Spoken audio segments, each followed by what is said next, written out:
The empty seat. It was 3 a.m. and I was driving home on a deserted highway. The fog was so thick I could barely see my own hood. Suddenly my GPS glitched. The calm female voice said, "In 500 feet, pick up the passenger." I laughed. I'm not an Uber driver. But as I rounded the bend, a young girl in a yellow raincoat was standing right in the middle of the road. I slammed on my brakes, skidding to a halt just inches away from her. Without saying a word, she opened the back door and climbed in. I looked in the rearview mirror, but it was too dark to see her face. "Hey, you okay? Where are you heading?" I asked. No answer.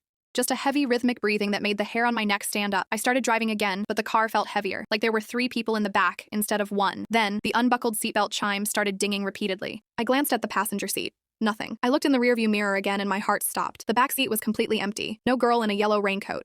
But the seatbelt chime was still screaming. "Is this a prank?" I whispered, pulling over. I turned on the interior lights. The back seat was indeed empty, but there was a dark, wet puddle on the floor mat and a small, muddy handprint slowly appearing on the window from the inside. My phone buzzed. It was a news alert. 10-year anniversary of the Highway 9 cold case. I clicked the photo.